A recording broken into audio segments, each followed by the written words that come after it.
just to introduce it, this is called Creative Responses Among Host Communities. What do we do? How do we, of host communities, respond to refugees?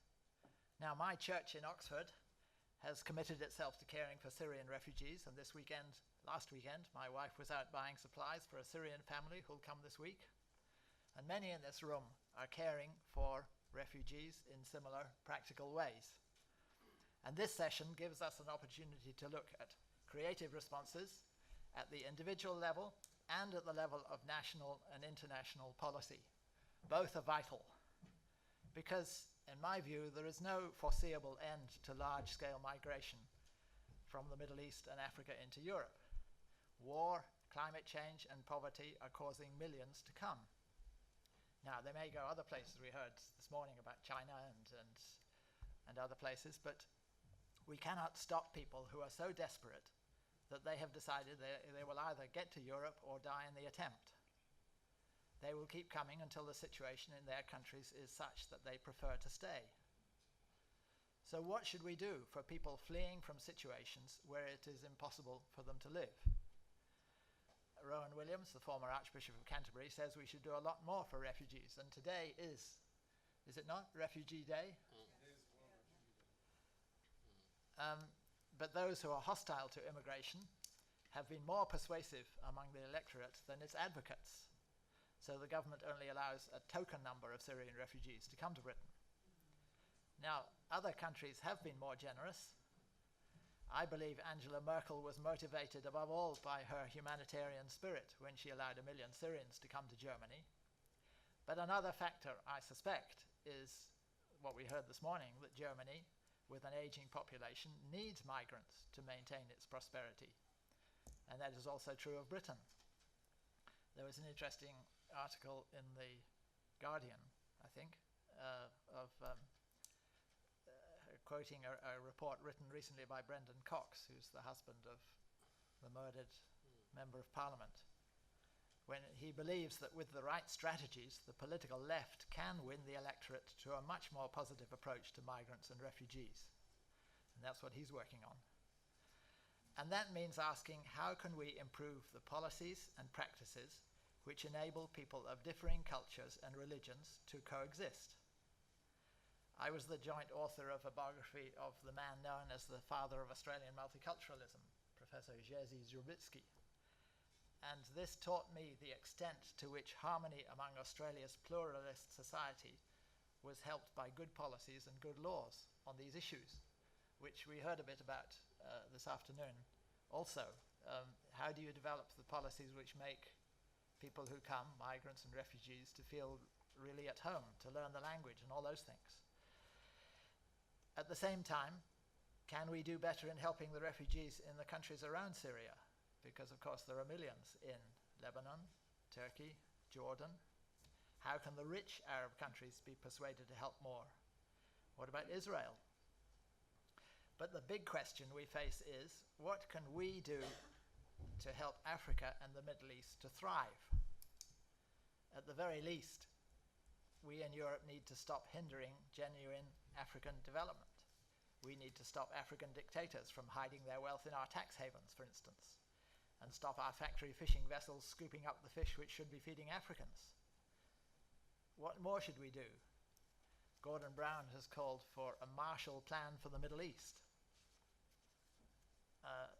Anyway, I hope we can have a proper discussion about this and get ideas going.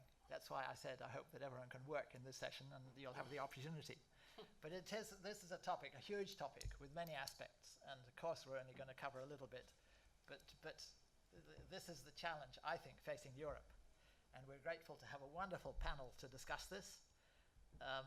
Just to introduce the four of them. Michael, who you've heard is the recently appointed Bishop of Lichfield. He studied mathematics, trained for the ministry, then spent a year as a labourer in a Birmingham factory. He served as a priest in Leicestershire and Japan, has chaired the Southwark and London Diocesan Housing Association, has been secretary of the Church's Commission on Interfaith Relations. He chairs the Council of Christians and Jews and has written extensively on interfaith issues. He has edited 6 volumes on Christian-Muslim relations. He and his wife have 3 sons, one of them married to a German, another to a Russian. That's correct. Good, I'm glad that's correct. We'll have to watch that. Then we have Amina Khalid, who comes from Somalia, and she works with a great variety of ethnic communities, both here and in other countries. She just returned from Sweden. What she's doing especially is working between the generations, correct? Because of course those are the older generation, have the culture of the place they came from. Those of the younger generation have the culture of the place they've grown up in, here in Britain, for instance. So how do you bring those two together? And she's done a lot of work in enabling that to happen and is very skilled. She lives in Islington, had one session in Islington not long ago, and Jeremy Corbyn came and spent an hour with them. Tim Pendry over there is the founder and chairman of TPPR, a strategic advisory service. He's also co-founder of Pendry White Management Consultancy and joint founder of Exaro Holdings, which owns Exaro News, the investigative journalism website, and it's well worth having a look at. He's on the advisory board of the Democracy Movement.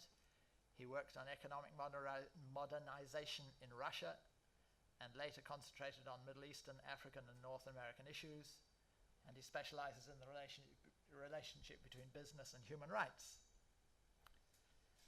And Dr. Nirmala Pillay, on my right, is originally from South Africa. She's now at John Moore University in Liverpool.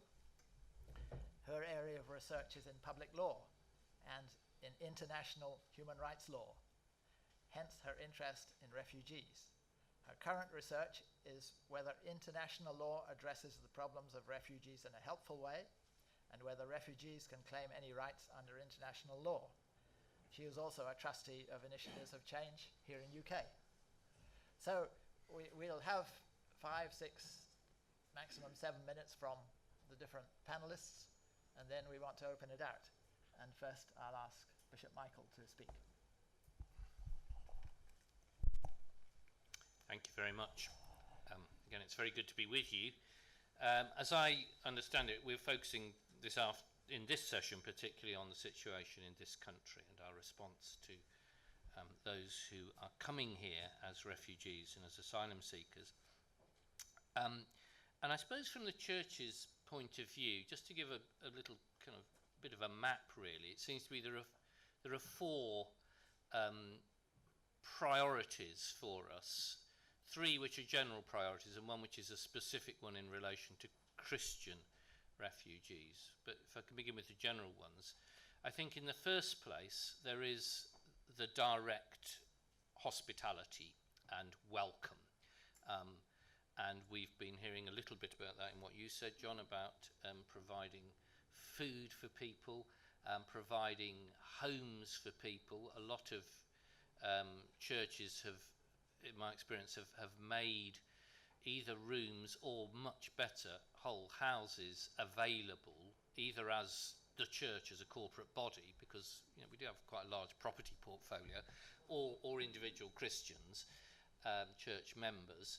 There are the challenges on that level that we've experienced. For the last 12 years I've been in ministry in South London as Bishop of Woolwich, and the challenges we've experienced there are firstly, in terms of Syrian refugees, there isn't anybody to house at the moment because the government haven't let them in. We have the houses waiting for them. And secondly, the kind of less serious but complex issues around safeguarding when you're opening up your own house to somebody else. But there's that set of direct hospitality and welcome issues, which I think for Christians speaks very powerfully into what Pope Francis has said about this being a year of mercy, of expressing in a very practical way our care for our brothers and sisters. And that, I suppose, is the kind of initial response, and the real test from our point of view. I think the test of how serious we are about being Christians, and how, more generally, how serious we are about being a hospitable country. I was very struck by what Rowan said yesterday about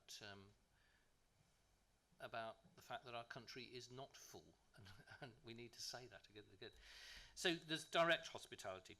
Then secondly, I think there is an important role for churches and other faith communities and civic society generally in linking people into society, so that those who arrive, as we've heard, often quite traumatised, many of them cut off from their natural kinship and support groups, have ways into understanding how this society works, building social capital, I suppose you'd say, through friendship, through mentoring, language training, IT support, just linking into communities.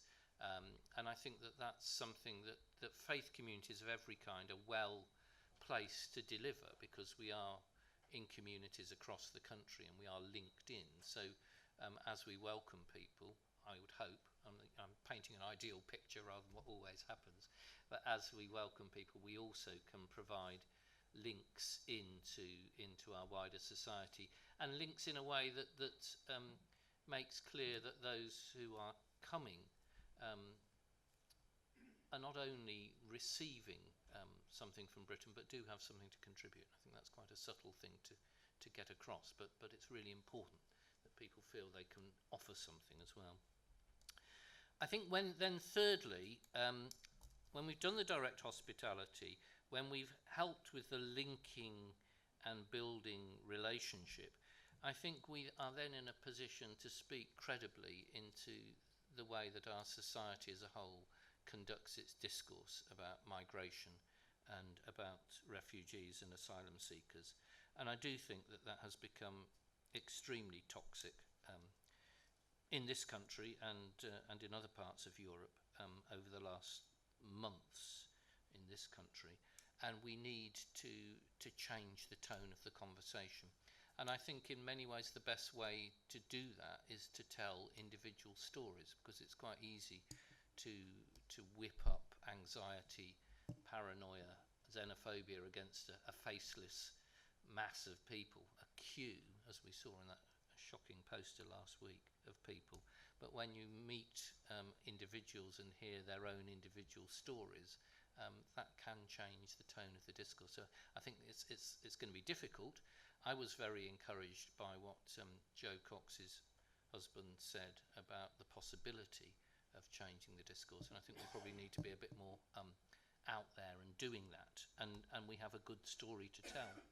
So that direct welcome, linking in, and then changing the way we talk about these, I'm going to say this issue about these people actually be nearer the case, is a general thing. I think churches in particular then also have a particular challenge and opportunity in relation to Christian asylum seekers and those who come as Christian refugees, in integrating them into the life of our churches, because faith is an important part of people's identity, and it's really important that they can find the expression of that in a local church here, and that enriches us all. I mean, my 12 years in South London has been amongst congregations of Christians who are the world church in London, from every part of the world, many of them asylum seekers, and they have transformed the life of the Church of England in South London into something much livelier, vital and aware than it was before. So, you know, we win a great deal from that, as well as it being our duty. I think that's the kind of little map I just want to set out, if that's helpful. Great, very helpful. Thank you very much. Now, could I ask you, Amina, to make your contribution? So, just before the break, I was just reflecting on what Muna and Maria was sharing with the rest of us about our journey, their journey from coming home, and the traumatic experience that one goes through in leaving home, in leaving everything behind. And I was thinking, is it just that we experience, and then when we come to a new place, then does everything become okay? And the answer is, as far as I'm concerned, to my experience, no. I remember coming to this country at the age of 13, starting school. And quite really excited about this new beginning, this new life, never not really knowing of what was awaiting for me. The experience of coming to a new place and yearning for acceptance, forming a new identity. When I was at school, I remember my first year, I was subjected to bullying, racism, and all sorts of discrimination you could possibly think about. As a result, I changed schools 4 times. For a very long time, I did not feel accepted. For a very long time, I did not feel belonged to anywhere. Often I was told to go back home when I had no home to go to. That became really difficult.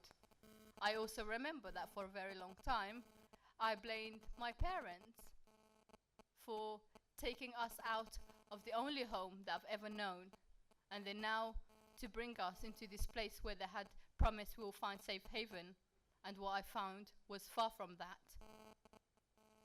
I remember not telling them what was happening in the school, keeping it to myself, the anger, the distress, the frustration of all of that. But also, deep down inside, I was protecting them. I did not want to be a burden. I did not want to add more to the traumatic experience they've already had home. And for that reason, I kept it inside for quite a while, up until I was later able to talk about it. The frustration that comes with it is unbearable, both for the parent and the child. Whilst parents are there to protect their children and to give up their life, to give them some sort of sanctuaries, but then you have the young ones who are trying to find a new identity, to understand the new way of life, the culture, and to feel belong to something. When I think of what is happening in the world today and the unrest that we are seeing all over the world, I begin to really ask myself, what is it that leaders like Daesh and all the other malicious leaders, Al-Shabaab and the rest of it, are actually able to give to these young people that we are not doing it? What is that something? And I think this is a very big question, but this is certainly a question that we really need to ask ourselves. What is it that we are not providing in our home, in our community, in our society? Young people are yearning for only one thing: to feel accepted, to be respected, and to feel belong to something. And that is not always evident. And when I say it's not only evident to just in the house, but also in the community and certainly in the society. We live in a society of blame and hatred, which has really divided us. And it is that we really need to look deep down within and to begin to be absolutely honest to ourselves. What is our part in all this? Without going too far into this, as this particular session is about creative responses amongst host communities, what is my part in it? I remember joining IofC 10 years ago. I was very inspired by the work, how they bring about different communities and have this space where one can have honest and absolute conversation, where one is able, to open up and to share what is really in our hearts. And it is that space that Initiative of Change has given to Somali Initiative for Democracy and Dialogue. I remember in 2010, we done a program called Intergenerational Dialogue, Peace Begins at Home. I was asking myself the question of, when our Bishop Michael said, what is it that is not making us feel at home? We talk about the physical state, but how about the emotional state? And are we actually giving that sense of where one can actually come in and feel absolutely emotionally connected to something. Intergenerational dialogue, Peace Begins at Home, was born out of the pain and the distress of the Somali communities in the hope of bringing the two generations together in a space where they can have honest and open dialogue, where parents can talk about some of the distresses, and where children can actually also share what is it that in their hearts that they might want to change in their communities. Now, this training has been developed to enable not only the parents and the young people, but to also involve our politicians, our decision makers, who are often not around the table. They are too part of the problem. And I think one needs to understand that in order for us to find solution, they too need to be here.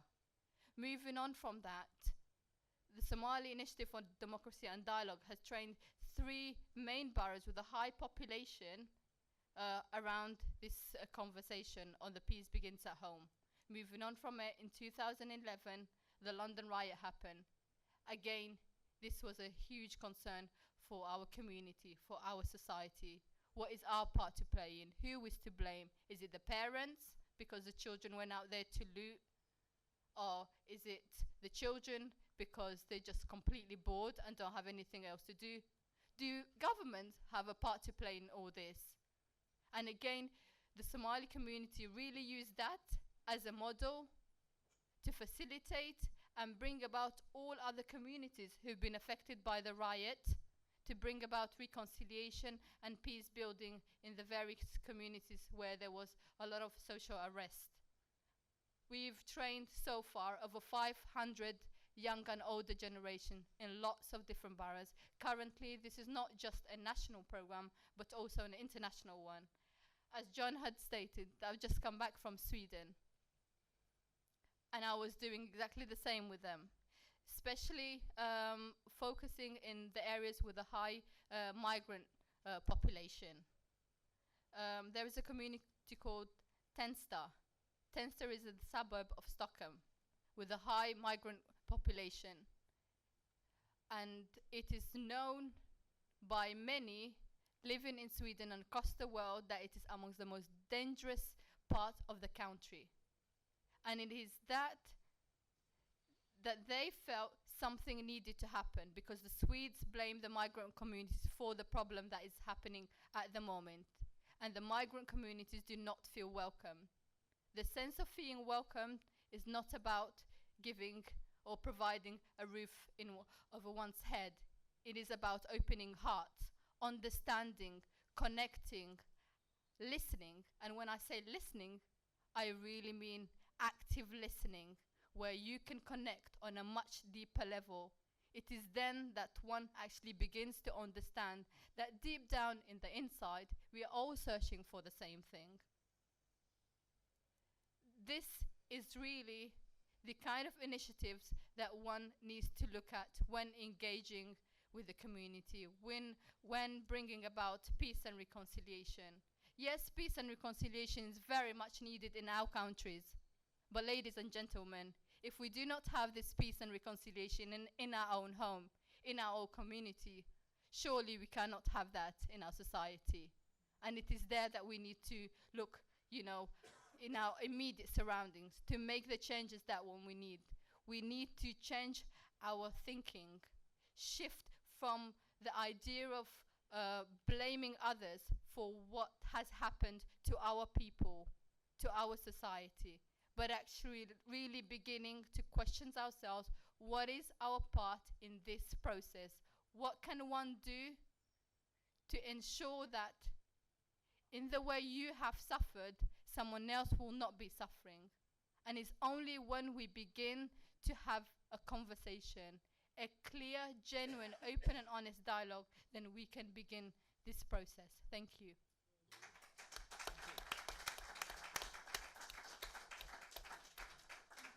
Well, that's a challenge to all of us.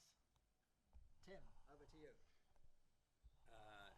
Yes, and I'll start by saying that I'm going to read mine for a very simple reason. It's going to be very controversial, and it's going to be very, very sensitive in this audience. But I think it needs to be said because it's a mirror image to what you've been saying. What you've been saying can be matched with what I'm going to say, and perhaps we'll come to a solution. 7 minutes is just not a great deal of time to provide a creative solution to what's our biggest current challenge: mass migration, not only of the dispossessed by war, but of the global poor under conditions of globalization. The crisis isn't just one of the Middle East and Europe, it's a global crisis. And so I'm going to just propose one big political shift of emphasis. TPPR, that's my company, is primarily an advisor to the private sector on the risk implications of changes in our political situation. We've been much preoccupied with the Brexit, or not Brexit, which comes to a head on Thursday. The Brexit debate contains some important lessons for us, some of which the Bishop has referred to. But basically, to oversimplify, the liberal middle classes want idealism from their leafy suburbs, while many working class people would like some compassion directed at their situation instead. The cultural idealist in the metropolis, who has done well out of globalization, has suddenly faced a revolt from half his fellows, whether it be in this country or Germany or Hungary or Poland. The latter have realized, perhaps too late, that they have one shot at recovering their old cultural status before not migrants, that's why I have to be very clear about what I'm saying here, not migrants, but the liberal middle classes in all its manifestations, confirm their minority status in their own land. Migration is too often framed as one of humanitarian duty against racism and xenophobia, but it's also one of class, rather old-fashioned in this, of classes that see themselves, whether petty bourgeois East Coast shopkeepers or working-class northerners, not merely as the general losers in the globalization game, but on the edge of permanent insecurity and exploitation because of it. And for those historians of you who remember what happened in Germany in a certain era, some of this will be familiar. The numbers of migrants is always exaggerated in political discourse, but this truth is often used as an excuse to try to dismiss the complainants as just irrational or vicious. In fact, their protests are rational on several grounds. First, the flow of migrants is increasing. They're not fools in the belief that assimilated migrants will come to be a permanent voting bloc, working with the liberal-minded middle classes to steer resources ever more in the direction of those with the political power. Those fears are anticipatory, but they are correct. Second, they see free movement of labour, and this is very important, especially if you're on the left, to distinguish between immigration and free movement of labour. In association with the capture of their political movements by the middle classes, including the official Conservative parties, as a means of atomising them and then driving down wage rates. But it also observably increases competition for scarce resources, especially housing. And the lack of housing is a very significant issue. Many working people see what happens when unscrupulous exploitative business takes up the opportunity of cheap labour without having to invest in social infrastructure, the social capital needed to sustain the communities into which the migrants are also inserted without much social support other than the family, the clan and the tribe. Third, the average working class reaction to people from faraway places and different cultures actually begins with being tolerant. Well, I remember all my relatives, and I come from that background myself, were very, very tolerant. Although, of course, there's always a minority of fascists, and we've seen what a white nationalist can do only last week. But resentment grows, but not necessarily because of the migrant. When the dominant culture, that's the world of the government and the BBC, to oversimplify, engages in what the local community thinks of as an intrusive positive discrimination which its own history and values are disrespected, it's this disrespect, anticipatory of humiliation, which becomes the problem. The best of the left has always tried to point out that an exploited white working class person and an exploited migrant have the same problem at heart.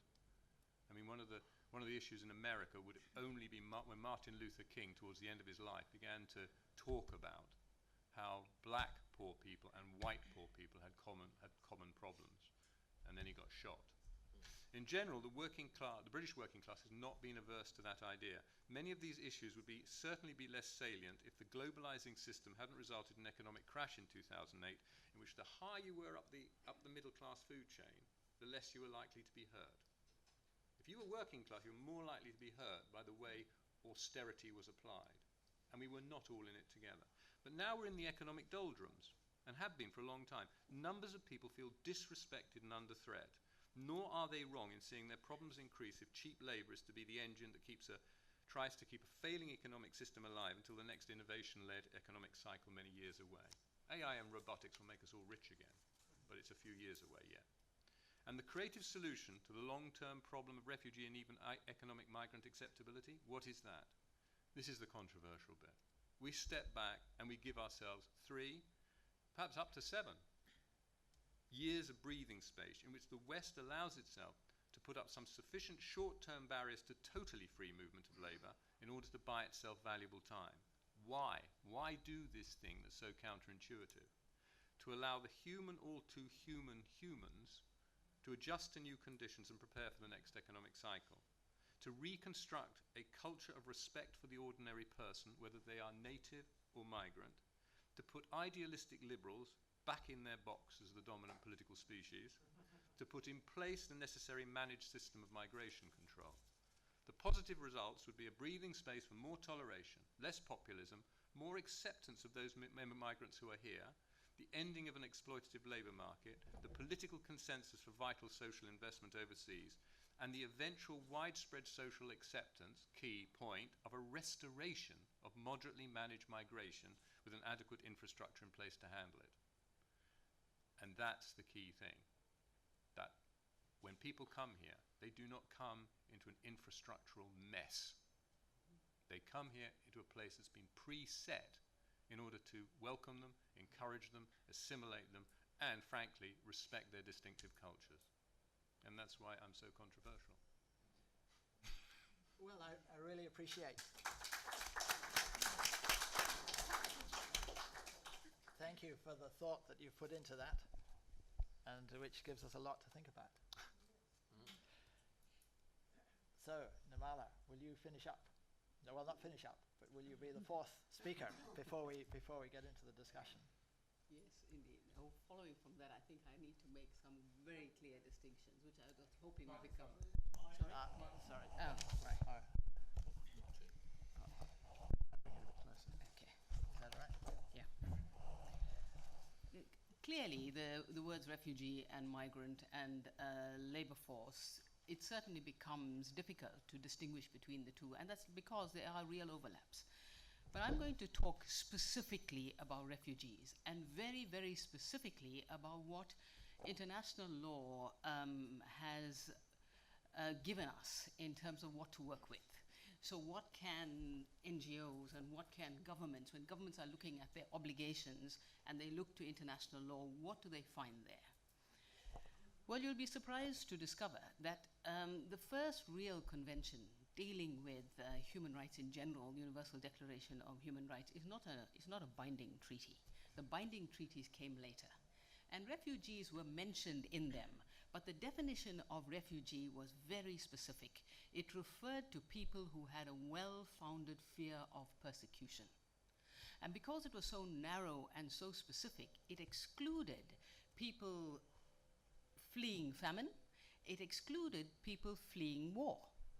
So at the moment, the Syrian refugees are not really refugees if you take the international law definition of what a refugee is.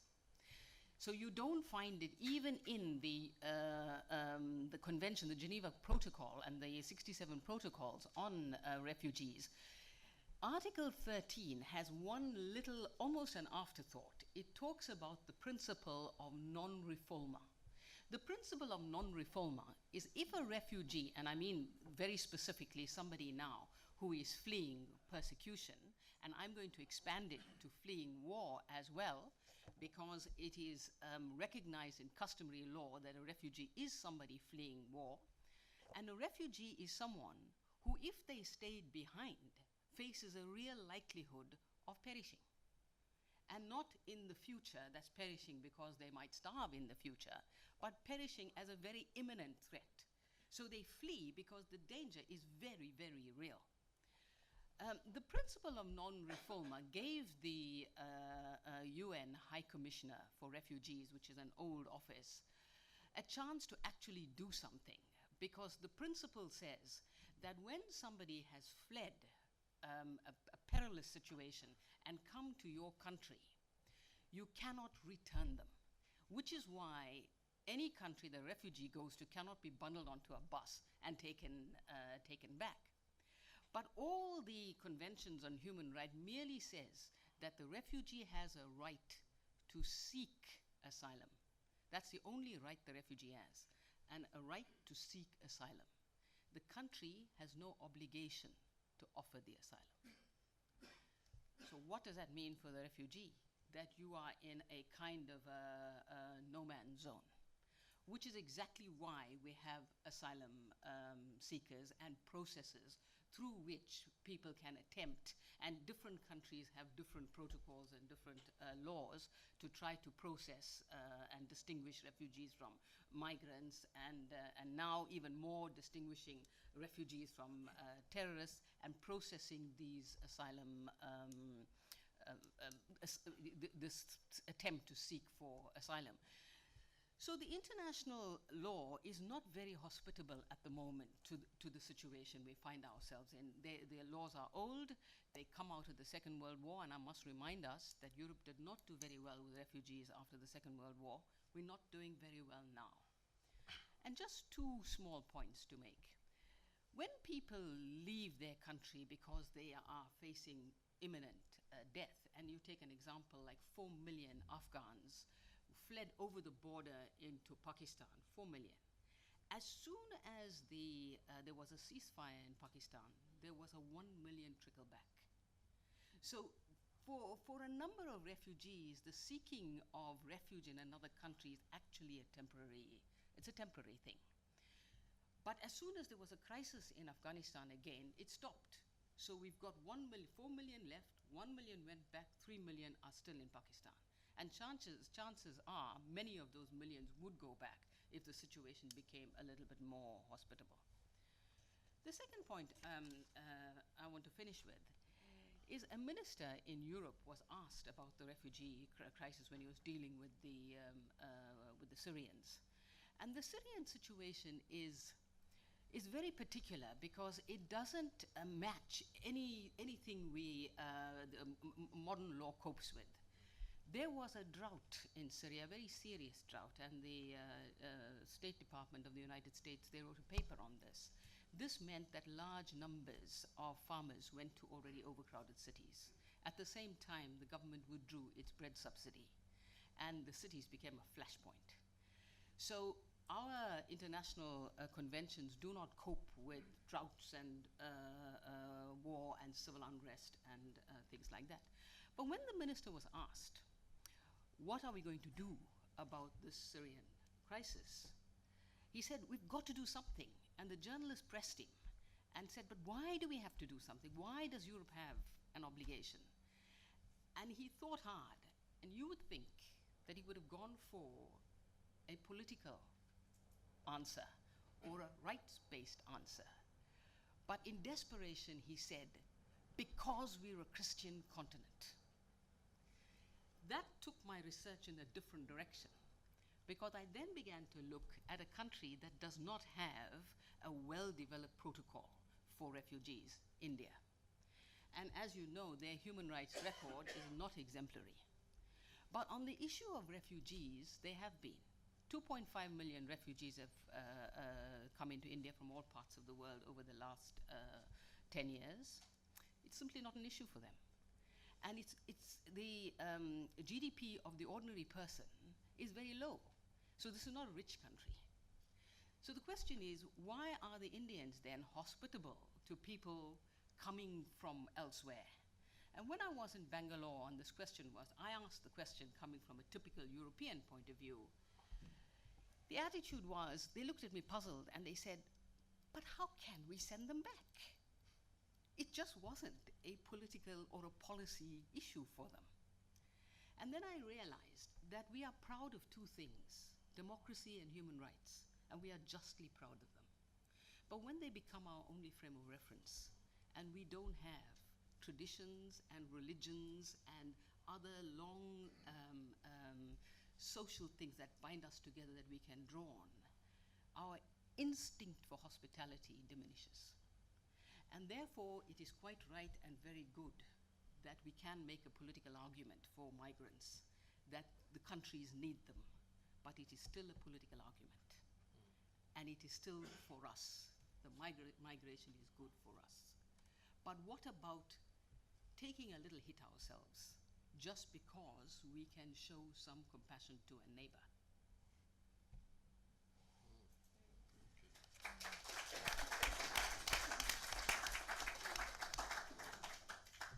Well, the whole purpose of this conference is both to inform ourselves, but also to leave from it with ideas on what we are going to do, what we're going to work for. So I thought, how about we take just a moment of quiet, maybe 1 minute, and then I suggest that you turn to your neighbor and just talk about this and see what's stirred in your heart. And then let's have a discussion. Should we just be quiet for a minute?